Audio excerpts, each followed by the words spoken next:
আসসালামু আলাইকুম রহমতুল্লাহি ওয়া বারাকাতুহু।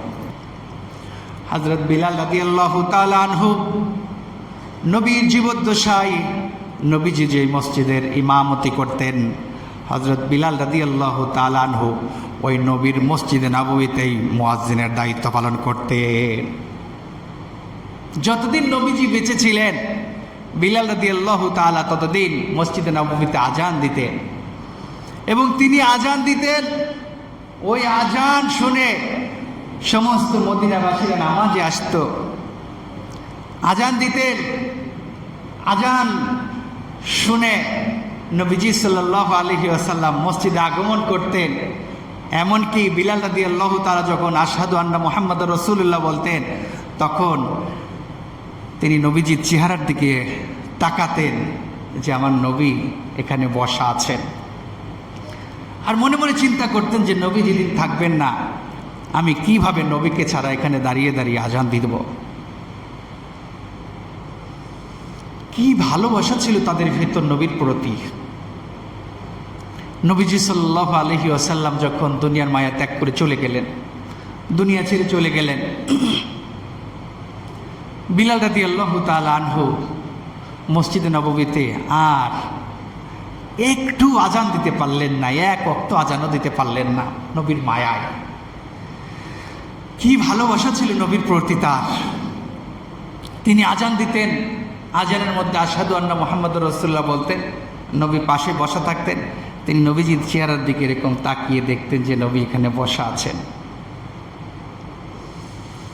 আর আল্লাহ যে কি নবী আমাদেরকে দিয়েছিলেন, যদি সৌন্দর্যের দিকে তাকান, শাহ আব্দুল আজিজ দেহলভী রাহিমাহুল্লাহ উনি লিখেছেন এক কিতাবের মধ্যে যে আল্লাহ সুবহানাহু ওয়া তাআলা যত সৌন্দর্য আছে সমস্ত সৌন্দর্যকে 100 ভাগে বিভক্ত করেছেন।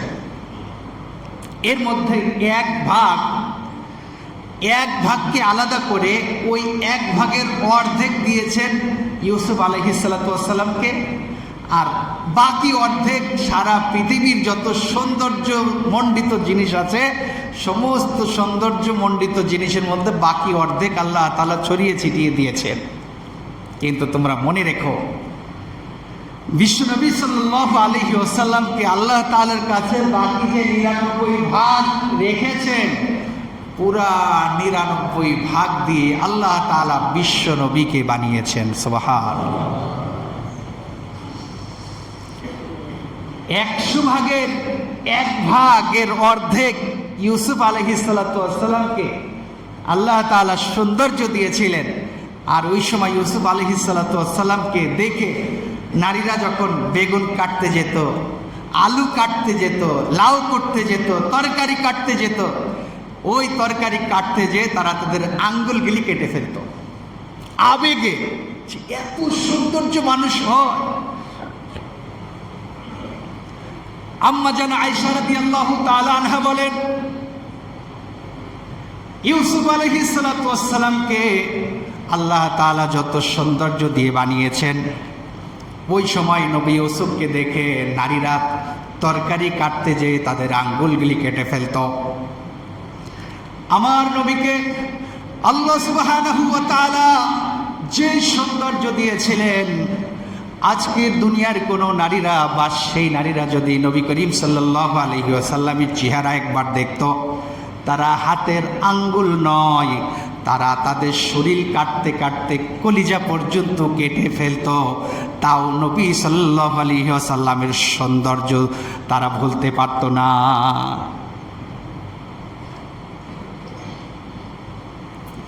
বিলাল রাদিয়াল্লাহু তাআলা আজান দিতেন আর নবীর চেহারার দিকে তাকিয়ে থাকতেন। নবীজি সাল্লাল্লাহু আলাইহি ওয়াসাল্লাম চলে গেলেন। বিলাল রাদিয়াল্লাহু তাআলা বললেন, যে মদিনায় আমার নবী নাই, যে মদিনায় আমি আজান দিলে আমার নবী ইমামতি করতেন আর নবীর পেছনে আমরা নামাজ পড়তাম, আজকে আমার নবী নাই, আমি এই মদিনায় আর আজানও দিতে পারবো না। নবীর বিরহ বেদনা সইতে না পেরে বিলাল রাদিয়াল্লাহু তাআলা মদিনা ছেড়ে দামেস্কের উদ্দেশ্যে রওনা হয়ে চলে গেলেন। নবীও নাই, নবীর মুয়াজ্জিনও নাই।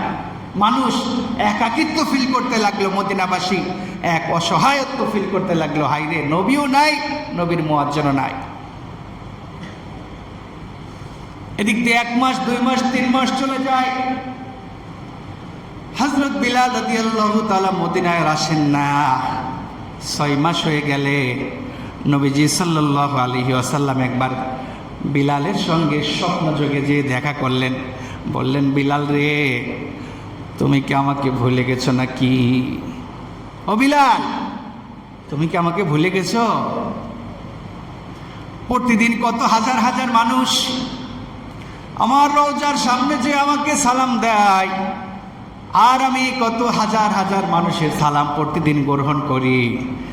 6টি মাস হয়ে গেল রে বিলাল, তোমার কণ্ঠের কোনো সালাম আমি পাই না। তুমি কি আমাকে ভুলে গেছো নাকি বিলাল? জলদি করে আসো, আমাকে এসে তুমি একটু সালাম দাও। দামেস্কের মধ্যে বিলাল রাদিয়াল্লাহু তাআলা ঘুমিয়ে আছেন, স্বপ্নযোগে রাসূলুল্লাহ সাল্লাল্লাহু আলাইহি ওয়াসাল্লাম তার সঙ্গে দেখা করেছেন। বিলাল ঘুম থেকে উঠে চিল্লায়া কান্নাকাটি শুরু করে দিল, আর বলতেছে, নবী আমি আপনাকে ভুলি নাই, নবীজি আমাকে মাফ করেন, আমি আপনাকে ভুলি নাই, কেবলমাত্র আপনার মহাব্বতে আমি ওই মদিনায় টিকতে পারি নাই, চলে এসেছি।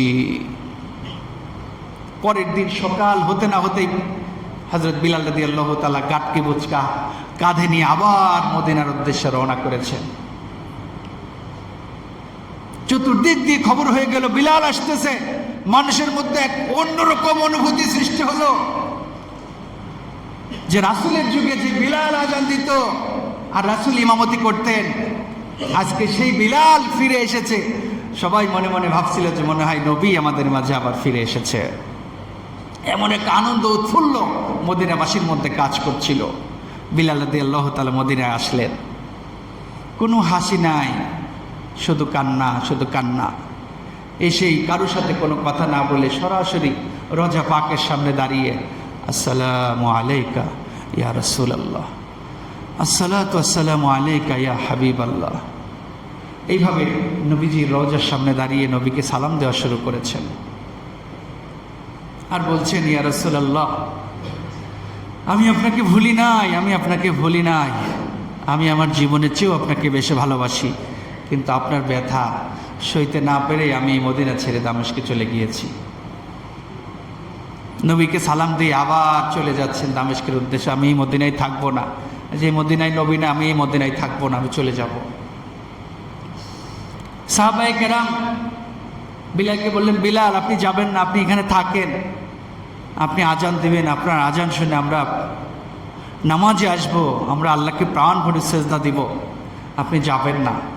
বিলাল কারোর কোনো কথা শুনছে না, সে দামেস্কের দিকে রওনা করেছে। কয়েকজন সাহাবায়ে কেরাম বললেন যে আমাদের কথা যেহেতু বিলাল শুনছে না, আমরা ইমাম হাসান হুসাইনের কাছে যাই, যদি ইমাম হাসান হুসাইন তাকে অনুরোধ করে নিশ্চয় তিনি তাদের অনুরোধ রাখবেন। ইমাম হাসান হুসাইনকে জানানোর পর ইমাম হাসান হুসাইন রাদিয়াল্লাহু তাআলা আনহুমা দুইজন আসলেন। এসে বিলাল রাদিয়াল্লাহু তাআলা দুইজন এসে দুই হাত ধরেছেন যে বিলাল আপনি কই যাচ্ছেন?